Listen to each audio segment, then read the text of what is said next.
아멘. 할렐루야. 예배에 나오신 여러분들을 환영하고 축복합니다. 우리 영적 전쟁 시리즈 계속되고 있는데 우리 사랑하는 형제자매 앞뒤 좌우 이렇게 인사했으면 좋겠습니다. 우리가 이길 때 하나님께서 기뻐하십니다. 우리가 이길 때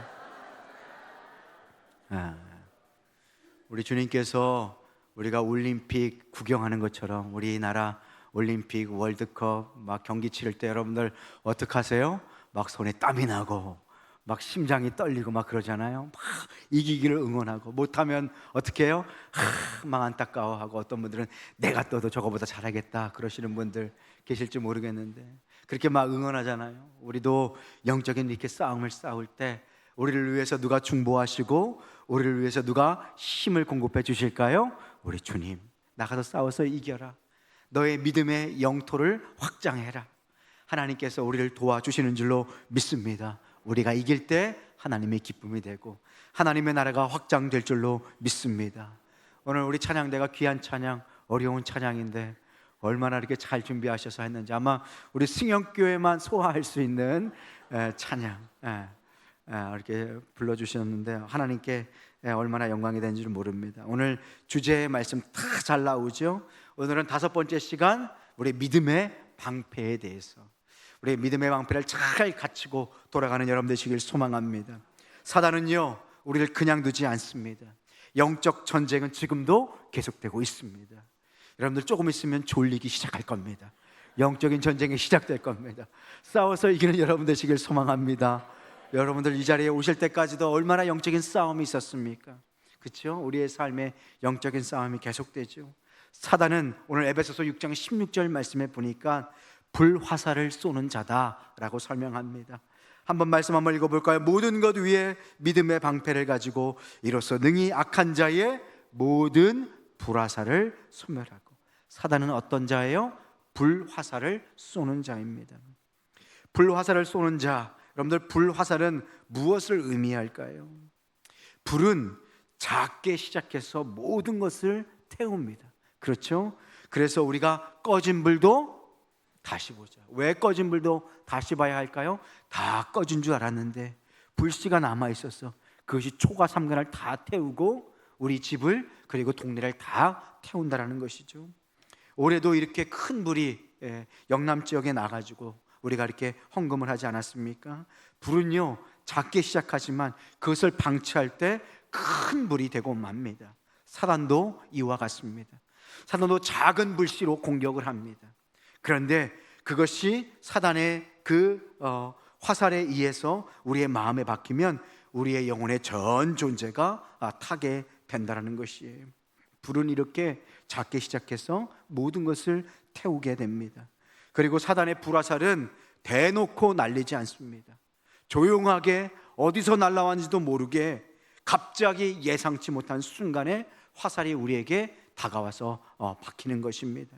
아직 준비되지 못했을 때에 누가 날렸는지 어디서 날렸는지 의식하지도 못한 상태에 우리의 영혼의 폐부를 찌른다는 것입니다. 불화살의 의미는 이와 같습니다. 작지만 어느샌가 내 마음에 박혀서 누가 쐈는지도 모르게 어느 순간 내 영혼에 박혀서 불이 번집니다. 그러면 우리의 온 영혼이 사단이 그 피운 불에 태워지게 되는 것을 보게 됩니다. 고대 전쟁에서 육박전이 펼쳐지기 전에 먼저 화살로 적지를 공격하는 것을 보게 됩니다. 그 불화살, 불촉에 탈을 발라서 불을 붙입니다. 그리고 불을 붙인 그 화살을 적진을 향해 날리는 것이죠. 그러면 적진이 불에 타게 됩니다. 탈은 끈적거려서 쉽게 떨어지지 않습니다. 떨어지고 이렇게 떨어내고 싶어도 그게 달라붙어가지고 영적인 의미도 이와 같습니다.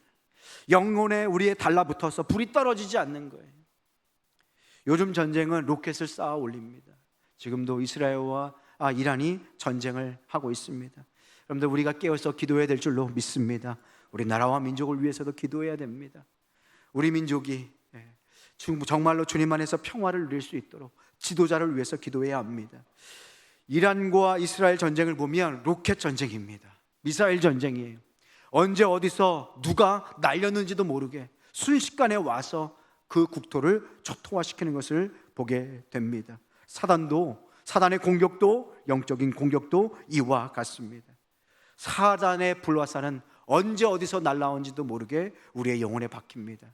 그리고 그것이 우리의 전 존재를 태워버리는 것을 보게 됩니다. 사단의 불화살 공격은 대단히 다양하고 많은 것을 보게 됩니다. 오늘 본문 에베소서 6장 16절 말씀을 다시 한번 보면, 이로써 능히 악한 자의 모든 불화살을 소멸하고. 사단이 날리는 불의 화살은 간단하지가 않습니다. 여러 종류라는 것이죠. 구체적으로 사단의 불화살은 무엇을 의미할까요? 어디를 공격하는 것일까요? 방향이 어디일까요? 사단의 불화살은 우리 안에 일어나는 악하고 잘못된 모든 생각들을 의미합니다. 우리 안에 내재되어 있는 하나님을 거역하고 하나님을 반역하는 모든 잘못된 생각들에 불을 붙이는 것입니다. 사단이 날리는 불화살은 이러한 공격입니다. 우리 안에 있는 불신앙적이고 악하고 잘못된 모든 생각들에 죄의 불을 붙이는 것입니다. 사단이 우리의 마음에 집어넣으려고 하는 생각들은 악한 생각들, 하나님을 대적하는 반역적인 생각들입니다. 사단은 이렇게 우리의 생각을 집요하게 공격하는 것입니다. 우리의 마음에 악한 생각의 불길을 쏘아 올리는 것입니다. 그래서 사단은 가룟 유다에게 어떻게 영적으로 공격했습니까? 요한복음 13장 2절 말씀입니다. 함께 읽어보겠습니다. 시작. 마귀가 벌써 시몬의 아들 가룟 유다의 마음에 예수를 팔려는 생각을 넣었더라. 이 말씀을 한번 계속 보십시오. 마귀가 언제 공격했습니까? 벌써. 가룟 유다가 알아채기 전에 그렇게 벌써 가룟 유다의 마음에 씨를 뿌려놓고 화살을 날려놓은 것입니다. 그 화살의 방향은 어디였습니까? 가룟 유다의 마음과 생각에 무엇을 집어넣습니까?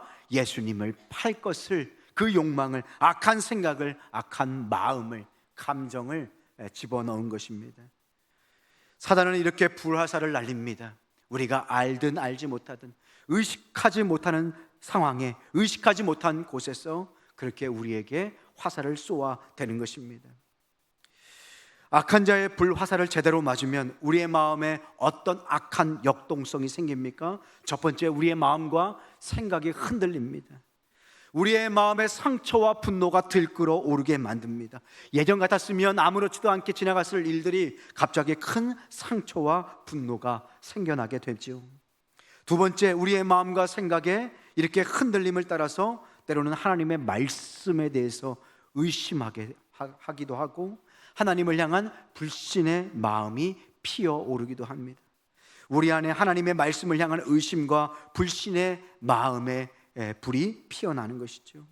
그러면서 우리의 삶에 회의와 낙심이 생기는 것을 보게 됩니다. 예전에는 똑같은 말에도 흔들리지 않고 믿음 위에 섰었는데 갑자기 마음에 상처가 되는 거예요. 갑자기 마음에 불신의 마음이 생기는 것입니다. 내 마음의 상처가 덧나기 시작하는 거예요. 왜요? 사단이 계속 불화살을 쏘았기 때문입니다. 우리 안에 하나님을 향한 의심과 말씀에 대한 불신의 마음의 연기가 조금씩 모락모락 피어나기 시작합니다. 때로는 상황과 사람에 대해서 불평과 원망이 쏟아져 나오기 시작합니다.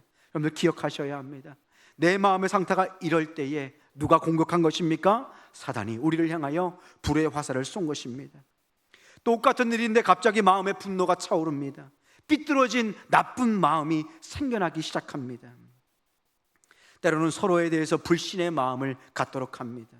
저 사람만 아니었다면, 내가 저 사람하고 결혼만 안 했다면, 내가 저 부모 밑에서 태어나지만 않았다면, 부모 자식 간에, 남편과 아내 간에 불신과 원망의 화살을 쏘아내는 것입니다. 우리의 생각과 마음에 악한 반역적인 생각들을 쏟아내놓도록 하는 것입니다. 오늘날에도 수많은 사람들이 이렇게 사단의 불화살을 맞고 쓰러지는 것을 보게 됩니다. 영화 한 편을 보고 신앙을 저버리는 사람들이 있습니다. 책 한 권을 읽고서 하나님을 향한 신앙에서 뒤돌아서는 자들이 있습니다. 때로는 유튜브 동영상 하나 때문에 믿음과 신앙을 버리는 사람들도 있습니다.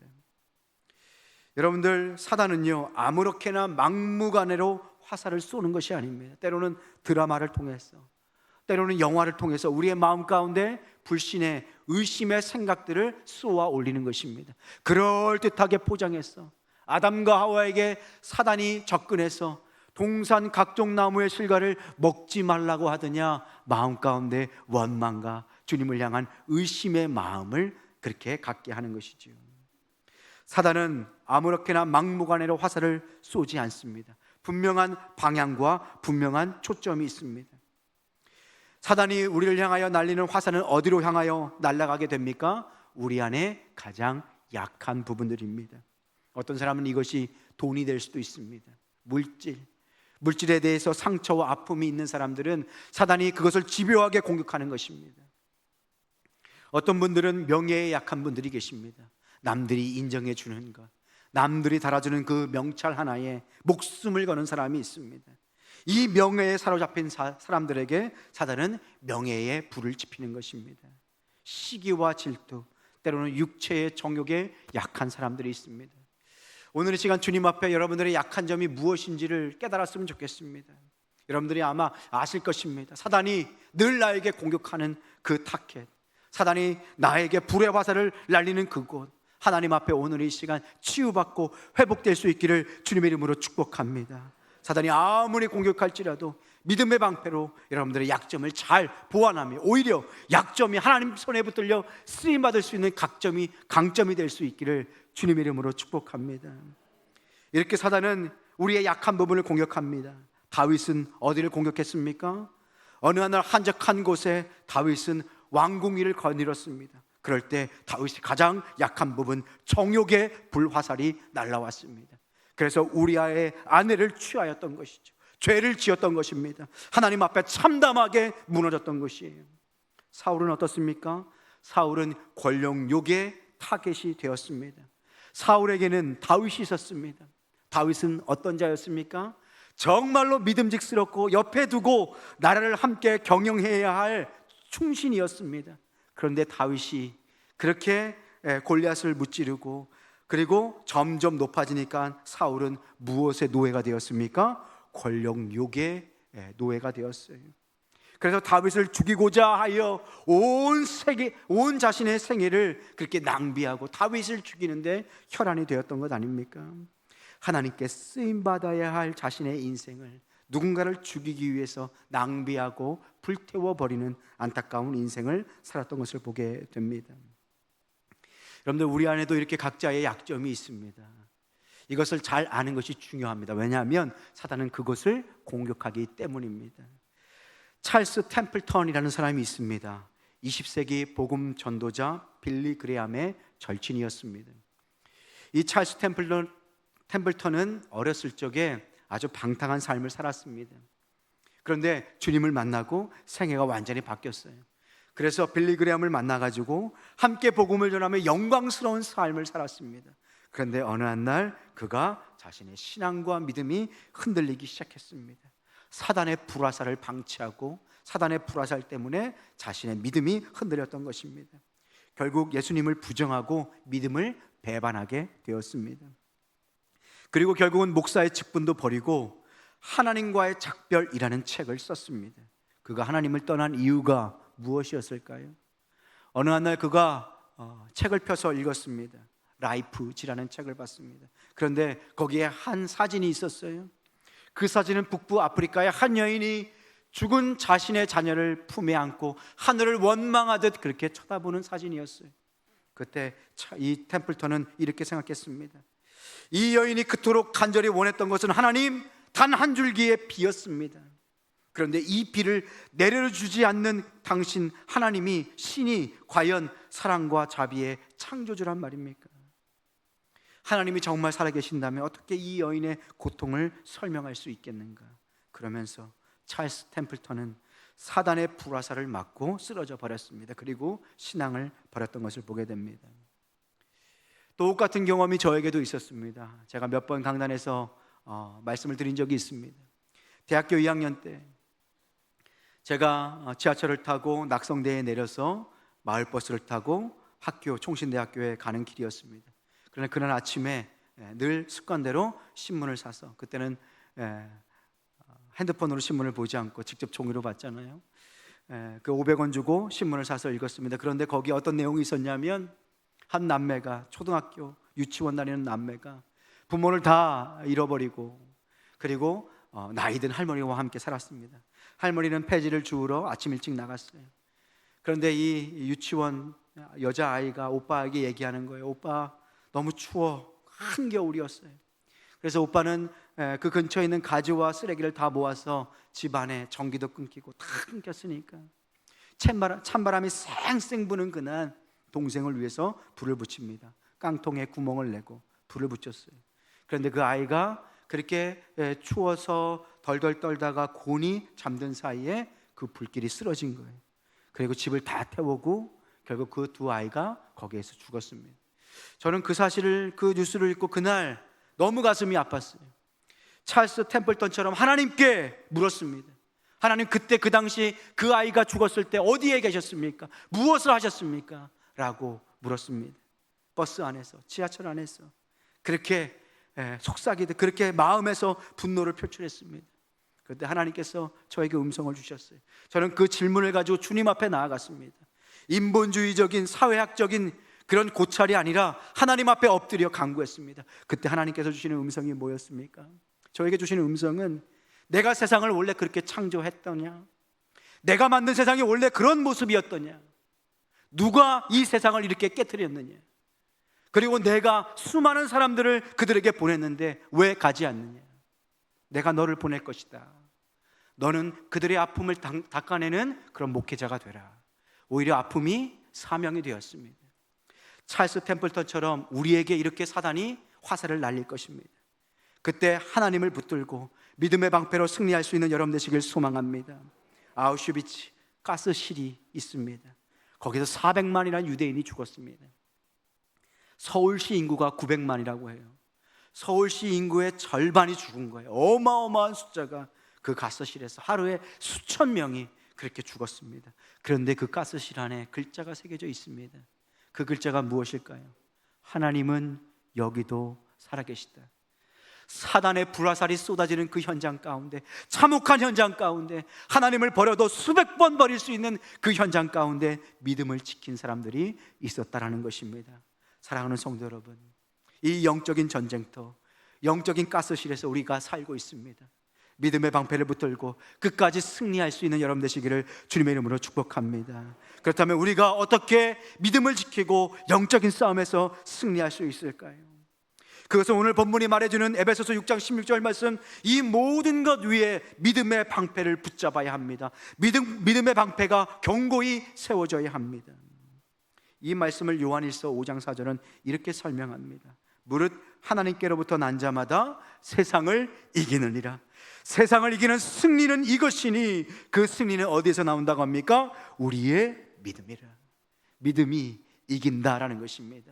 그래서 오늘 우리가 부른 찬양, 믿음이 이기네, 믿음이 이기네. 주 예수를 믿는 믿음이 온 세상을 이기게 된다라는 것입니다. 사랑하는 성도 여러분, 여러분들의 믿음의 상태는 어떻습니까? 여러분들의 믿음의 방패는 얼마나 견고합니까?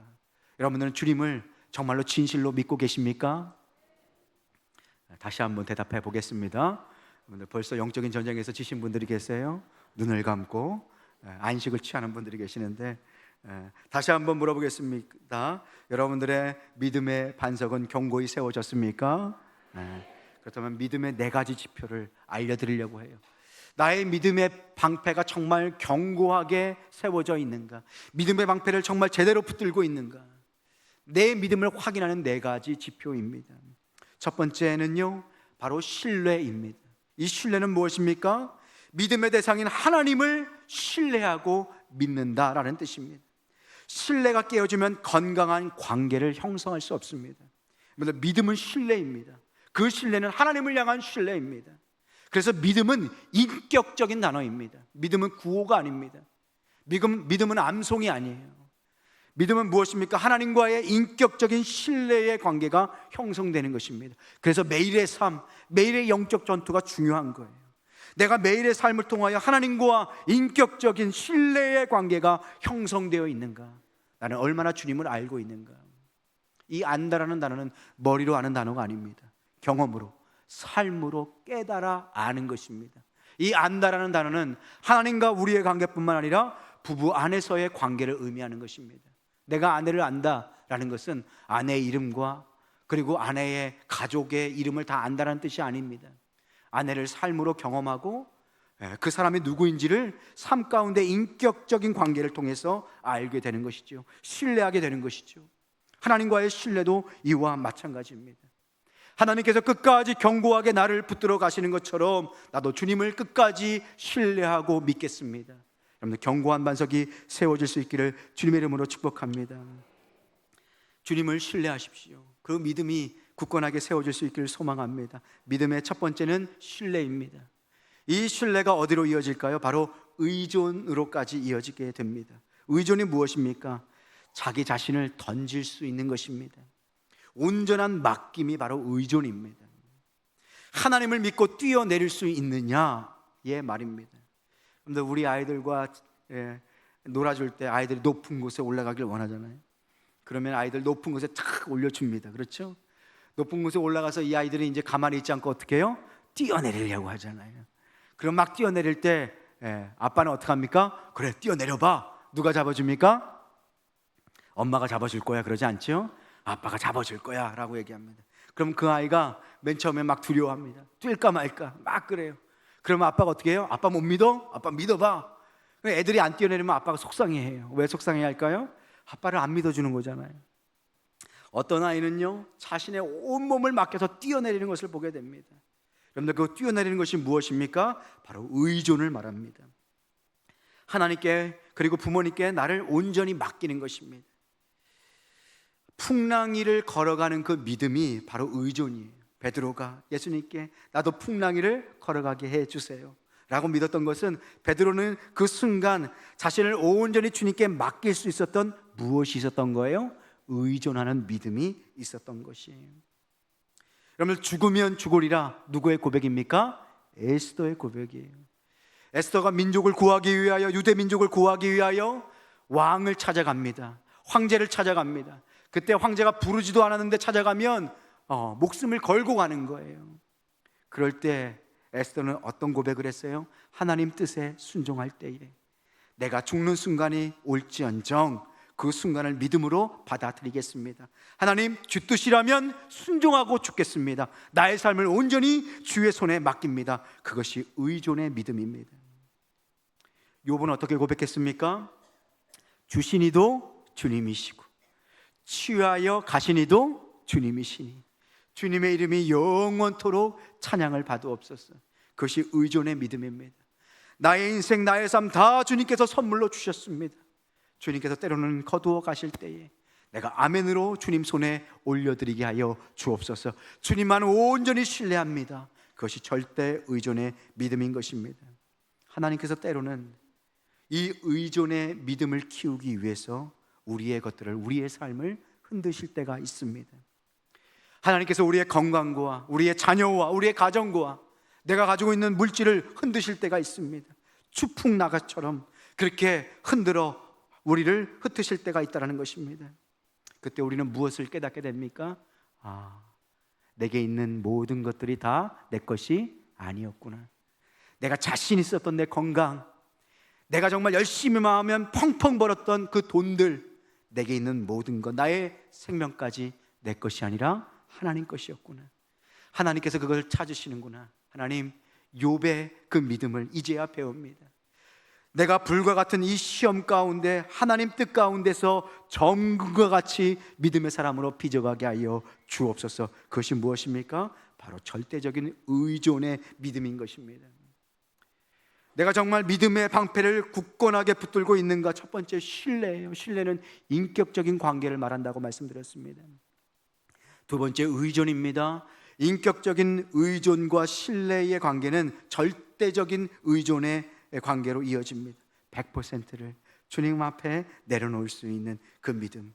살든지 죽든지 주 뜻대로 하여 주옵소서. 그것이 절대적인 의존의 고백입니다. 그래서 우리는 찬양하잖아요. 내 주여 뜻대로 행하시옵소서. 온 몸과 영혼을 다 주께 드리니 이 세상 고락간 주 인도하시고 날 주관하셔서 뜻대로 하소서. 살든지 죽든지 뜻대로 하소서. 우리의 믿음의 고백인 줄로 믿습니다. 세 번째, 우리의 이 절대 의존의 믿음은 우리의 삶의 고백으로 이어지게 됩니다. 여러분들 한 주간 동안 얼마나 주님께 감사의 찬양을 드리셨습니까? 고백은 기도이면서 믿음의 찬양입니다. 나의 마음 가운데 늘 흐르는 찬양, 내 마음 가운데 늘 흐르는 기도가 있어야 한다는 것입니다. 그것이 믿음이라는 것이에요. 이 고백은 믿음을 말합니다. 고백은, 우리는 사랑은 고백할 때 완성되는 것입니다. 기도와 찬양의 믿음으로 버무려진 것이 바로 이 고백이라는 것이에요. 여러분들, 우리의 고백을 점검하셔야 합니다. 나도 모르는 사이에 내 입 밖으로 나오는 삶의 고백이 무엇인가? 때로는 우리의 입술 가운데 부정과 그리고 하나님을 원망하는 말, 누군가를 부정하고 누군가를 정죄하는 말이 튀어나올 때가 있습니다. 하나님을 부정하는 불신의 믿음의 고백이 나올 때가 있다는 거예요. 그때 우리의 믿음의 방패가 깨어지고 우리가 믿음의 방패를 붙잡지 못했다라는 뜻입니다. 사랑하는 성도 여러분, 오늘 아침 어떤 고백으로 하루를 시작하셨습니까? 하나님 아버지, 좋은 하루 주셔서 감사합니다. 오늘 예배 가운데 승리자가 되게 하여 주시고 일주일간의 아픔과 슬픔을 다 녹일 수 있는 영적 힘을 공급받게 하여 주옵소서. 우리의 하루의 고백이 이렇게 시작되어야 될 줄로 믿습니다. 하나님, 하루를 선물로 주셔서 감사합니다. 하나님께서 뜻하신 모든 것 가운데 믿음으로 승리하게 하여 주시고 자라게 하시고 성장하게 하여 주시고 하나님의 나라가 이 영적 전쟁을 통하여 나를 통하여 세워지게 하여 주옵소서. 이렇게 고백할 수 있는 여러분 되시길 소망합니다. 시편 42편 5절에 시편 기자는 이렇게 고백합니다. 내 영혼아 어찌하여 낙심하며 어찌하여 내 속에서 불안해하는가. 뭐예요? 고백하는 거예요. 선포하는 거예요. 믿음은 이렇게 고백이고 선포입니다. 어떤 선포입니까? 낙심한 내 영혼을 향한 선포인 거예요. 내 영혼아 어찌하여 낙심하며 어찌하여 불안해하는가. 믿음으로 선포하는 거예요. 믿음으로 외치는 겁니다. 그러면서 어떻게 고백합니까? 너는 하나님께 무엇을 두라? 소망을 두어라. 너의 소망은 하나님밖에 없다. 내 영혼아 낙심하지 말아라. 선포하는 겁니다. 고백하는 것입니다. 이것이 바로 믿음의 방패가 되는 것입니다. 사랑하는 성도 여러분, 매일의 고백과 매일의 선포에서 승리하는 여러분 되시길 소망합니다. 우리가 선포할 때에 약속대로 하나님의 뜻이 이루어지게 될 줄로 믿습니다. 믿음은요, 온전한 뭐라 그랬어요? 신뢰라고 그랬어요. 그리고 두 번째 뭡니까? 의존입니다. 완전히 나의 것을 맡기는 의존이에요. 세 번째는 무엇입니까? 고백입니다. 네 번째는 무엇일까요? 바로 주님과 동행하는 것이 믿음입니다. 고백은 기도이면서, 그리고 고백은 기도입니다. 동행이라는 것은 네 번째입니다. 동행은 삶을 의미합니다. 여러분들, 믿음이라는 것은요, 구호가 아니에요. 믿음이라는 것은 삶을 말합니다. 이 삶은 바로 주님과 동행하는 삶을 말합니다. 믿음이라는 것은 주님의 손을 붙잡고 함께 걸어가는 것입니다. 매일의 삶 가운데 주님을 초청하는 것이죠. 동행이란 나의 삶 가운데 주의 손을 붙잡고 주님의 길로 걸어가는 것이 동행입니다. 창세기 5장 24절에 보니까 에녹이 하나님과 동행하더니 하나님이 그를 데려가심으로 세상에 있지 아니하였더라. 그러면 믿음은 하나님과 동행입니다. 지금도 주의 말씀을 들으시면서 여러분들 하나님과 믿음의 걸음을 걷고 계시는 것입니다. 하나님께서 여러분들에게 말씀하시고 여러분들은 어떻게 하는 거예요? 반응하는 거예요. 그리고 여러분들 마음 가운데 결심하는 겁니다. 그리고 한 주간의 삶을 하나님과 동행하는 실제적인 경험을 하게 되시는 거예요. 그래서 믿음은 다른 것이 아니라 하나님과 동행하는 것입니다. 이번 한 주간 동안 내가 하나님과 얼마나 동행하고 있는가, 하나님을 얼마나 신뢰하고 의존하며 고백하며 그것이 어우러진 동행하는 삶을 살고 있는가, 여러분들 점검해 볼 수 있기를 소망합니다. 동행해야 주님의 손을 붙잡고 승리의 삶을 살 수 있습니다. 동행해야 나를 통하여 하나님의 뜻이, 하나님의 능력이 우리의 삶에 이루어지게 된다라는 것입니다. 한 주간 동안 주의 손을 붙잡고 동행할 수 있는 여러분 되시길 소망합니다. 주님을 신뢰하십시오. 신뢰를 점검하십시오. 내가 얼마나 인격적으로 주님을 신뢰하고 있는가. 신뢰했을 때 하나님께서 지키시는 그 약속의 경험을 내가 얼마나 붙들고 붙잡고 있는가. 신뢰는 인격적인 경험입니다. 그리고 두 번째, 이 신뢰는 완전한 의존으로 이어집니다. 나의 모든 것을 기꺼이 내어놓을 수 있는 의존, 하나님의 손을 의지하면서 나의 삶을 기꺼이 주의 손에 던질 수 있는 의존. 그리고 이것은 고백으로 완성됩니다. 나의 입술 가운데 믿음의 말이 더 많이 나오는가, 아니면 원망과 저주의 말이 더 나오고 있는가. 네 번째, 이 모든 것이 하나님과 동행함으로 완성되어지는 것입니다. 그것이 바로 믿음인 것입니다. 이것을 통해서 여러분들의 믿음의 방패를 더욱 든든히 세울 수 있길 소망합니다. 그렇다면 사도 바울이 왜 이 믿음을 방패로 비유하였을까? 왜 믿음이 방패가 된다고 했을까요? 사진을 한번 보여주십시오. 로마 군대가 썼던 방패입니다. 나무로 만들고 밖에는 가죽으로 이렇게 덮었습니다. 로마 시대에 실제로 쓰여진 방패는 화살을 막아내는데 주로 쓰였습니다. 로마 군대의 전술에 가장 중요한 것이 있었는데 바로 방패술이었습니다. 방패를 다루는 연습을 했던 거예요. 이 방패는 무엇이 중요하냐면, 로마 시대의 방패는 개인을 보호하는 용도뿐만 아니라 방패를 들어서 진지를 구축하는 거예요. 비처럼 쏟아지는 그 화살을 온 군대가 함께 막아내는 거예요. 그래서 로마 시대의 방패는요, 개인만을 위해서 쓰는 것이 아니라 누구를 위해서 썼을까요? 공동체, 부대 전체가 함께 사용하는 방패였어요. 그래서 신호에 따라서, 지도자의 말에 따라서, 지휘관에 따라서 그 방패를 좌우로 한꺼번에 한 마음에 대해서 움직일 수 있어야 했던 것이에요. 여러분들 영화 300 한번 보신지 모르겠어요. 영화 300 보신 기억이 있으세요? 거기에서 곱추인 한 사람이 나옵니다. 그런데 이 사람이 태어날 때부터 장애를 갖고 있는데 그 300 군사에 끼어서 함께 전투를 하고 싶었어요. 그런데 그 왕이 아니다, 너는 여기에 들어오기보다 척후병으로 쓰는 게 좋겠다라고 했는데 만족하지 못하는 거예요. 그래서 왕이 그 방패를 쥐어줍니다. 그리고 들어보라고 그래요. 들려고 했는데 이렇게 등이 굽었으니까 들지 못하죠. 원하는 높이처럼 들지 못하는 거예요. 그러면서 봐라, 네가 방패를 들지 못하면은 많은 사람들이 화살에 맞고 칼에 찔려서 죽게 된다. 우리가 싸우는 싸움은 혼자 싸우는 것이 아니다. 방패를 들 수 있어야 된다. 믿음의 방패를 들 수 있어야 된다. 이렇게 이야기합니다. 여러분들, 이처럼 방패는 개인만을 위해서 사용하는 것이 아닙니다. 이 믿음의 방패는요, 공동체를 위해서 쓰여지는 것입니다. 그래서 믿음은 공동체를 만들고요, 공동체는 믿음을 통해서 더욱 견고하게 됩니다.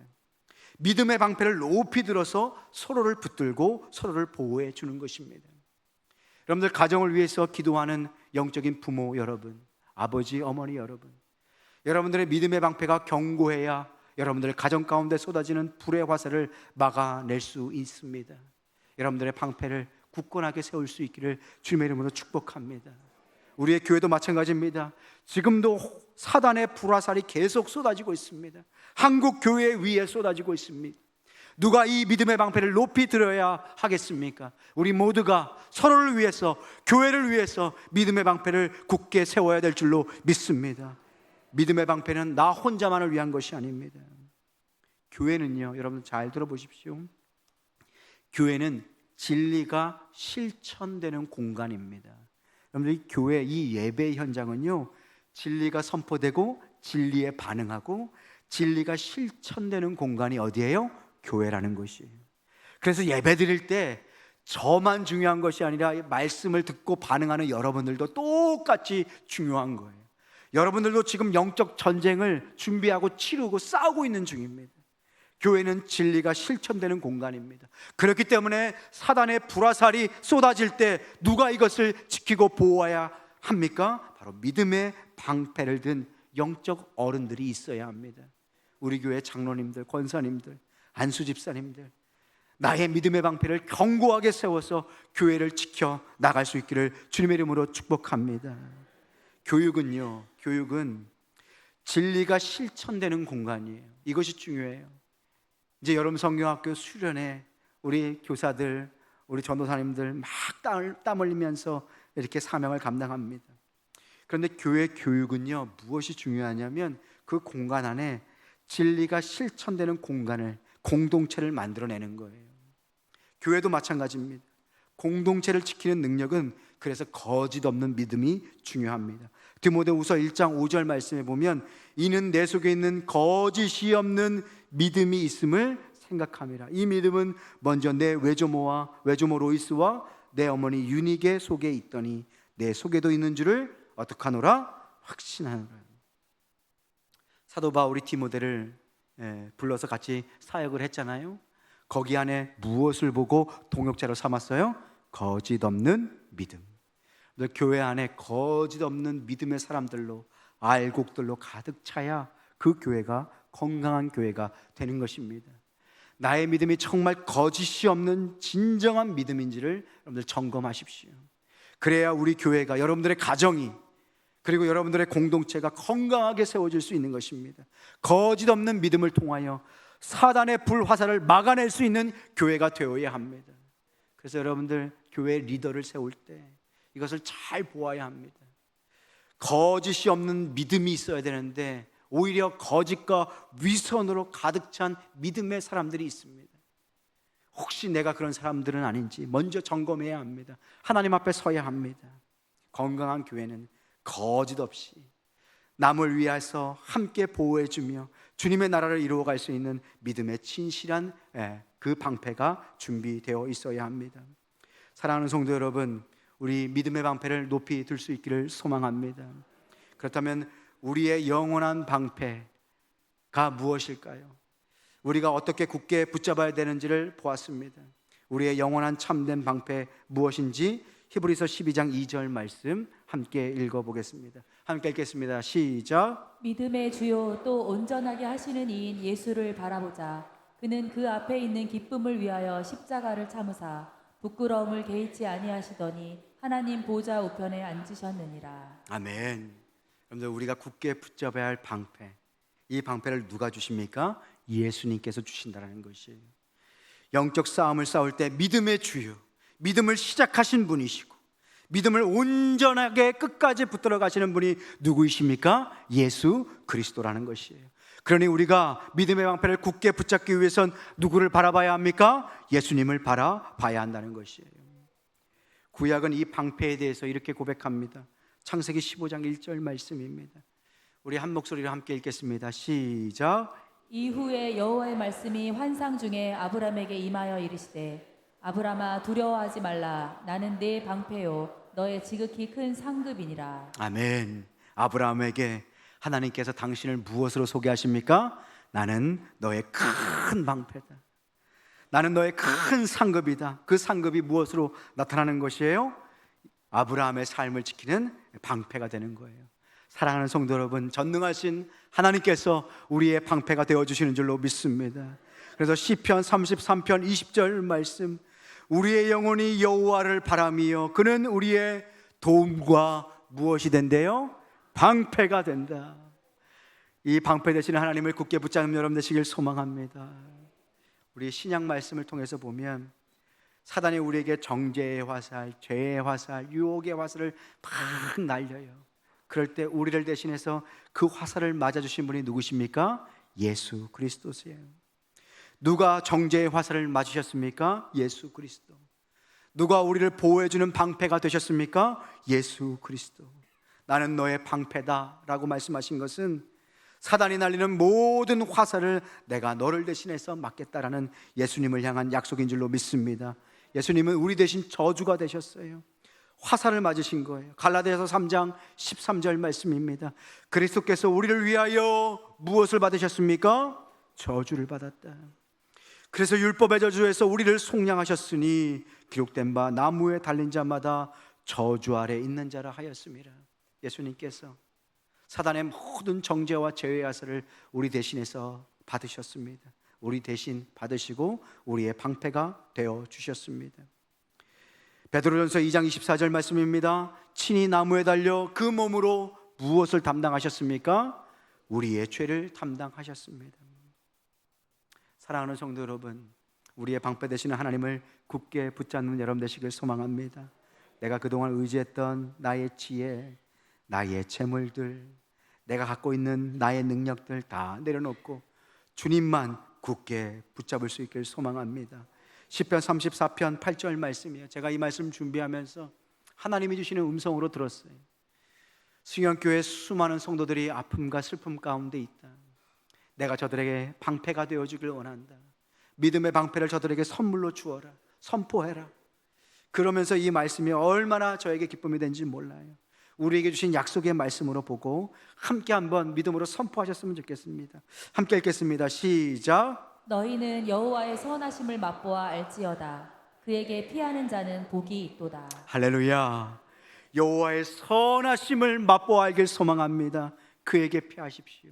우리 하나님이 우리를 지키시는 산성과 방패가 되어주십니다. 주께 피하는 자는 복이 있는 줄로 믿습니다. 하나님만이 우리를 지키시는 방패가 되어주십니다. 주님을 신뢰함으로, 주님을 절대적으로 의존하심으로, 그리고 매일의 삶 가운데 주님을 향한 사랑을 고백하고 선포하심으로, 그래서 주님과 동행하심으로 이 믿음의 방패를 굳게 세워서 여러분들의 가정과 교회를 지켜나가시는 여러분 되시기를 주님의 이름으로 축복합니다. 마지막 사진 한번 보여주세요. 로마 군인이 시차가 되어서 돌아오는 형상입니다. 그 위에 뭐가 덮여 있어요? 그 위에 뭐가 있어요? 동그란 게 바로 방패예요. 방패. 로마 군인은 죽어서도 방패를 놓지 않습니다. 그리고 그 시신 위에 방패를 덮습니다. 여러분들, 우리가 죽어서도 우리의 평생의 삶에 우리를 지키시고 우리를 붙들어 주시는 분이 누구십니까?